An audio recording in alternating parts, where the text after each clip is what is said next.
Hello everyone, আমি সুনিতা মণ্ডল। তো চলো আজকে কলকা শিখি।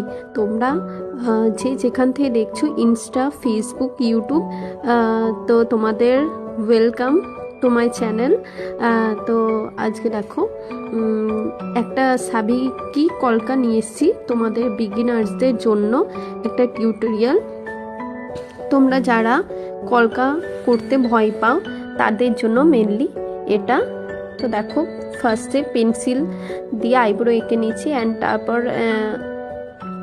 একটা গাইডলাইন নিয়ে নিয়েছি। অ্যান্ড আমরা শিখবো আজকে ডট কলকা দিয়ে, ডট অ্যান্ড পাতা কলকা। তো মন দিয়ে তোমরা এই কলকা ডিজাইনটা দেখো, অ্যান্ড এটা কিভাবে আমরা ডটটা করছি অ্যান্ড পাতা মোটিভটা কিভাবে করছি সেটাও আমি তোমাদেরকে লাস্টে দেখাবো। তোমরা ভিডিওটা একবার নয়, বুঝতে না পারলে তোমরা 2 থেকে 3 বার দেখো, দেখে চেষ্টা করো যেমনভাবে আমি করছি। ফার্স্টেই কঠিন ডিজাইন করতে যাওয়ার দরকার নেই, একটা মোটিভ প্র্যাকটিস করো অ্যান্ড তার ওপর তোমরা কলকা ডিজাইনটা তোলার চেষ্টা করো। তো আজকে আমি ফার্স্ট ডট অ্যান্ড পাতা মোটিভ দিয়েই সাবিকি কলকাটা দেখিয়েছি।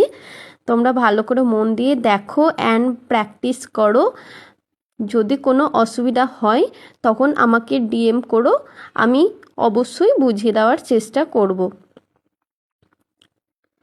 তো কলকা ডিজাইনটা ভালো করে তোমরা দেখে নাও।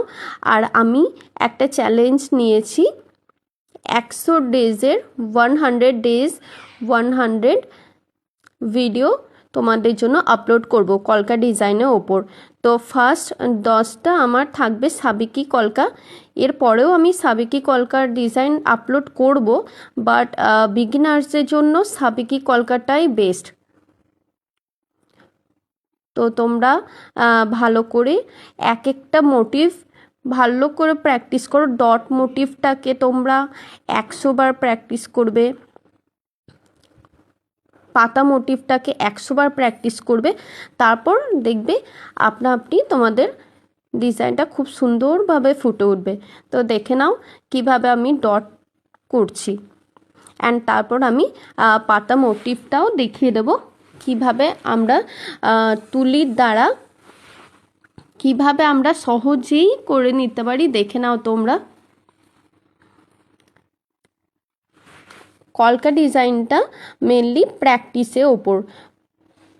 এভরিডে যদি তোমরা কলকা ডিজাইন প্র্যাকটিস করো, অবশ্যই তোমরা সুন্দরভাবে ফুটিয়ে তুলতে পারবে। কোনো জিনিসই কঠিন না, প্র্যাকটিসের দ্বারা অবশ্যই তোমরা সুন্দরভাবে করে তুলতে পারবে। তো আজকে এই পর্যন্তই, তোমরা ভালো করে প্র্যাকটিস করো, অ্যান্ড নেক্সট দিন আবারও নতুন মোটিভ নিয়ে নতুন একটা সাবিকি কলকার নেক্সট দিন আমি নিয়ে আসছি। যতই বিজি থাকি, আমি 100 ডেজের এই চ্যালেঞ্জে প্রত্যেক দিন একটা করে ভিডিও তোমাদের জন্য আপলোড করতে থাকবো।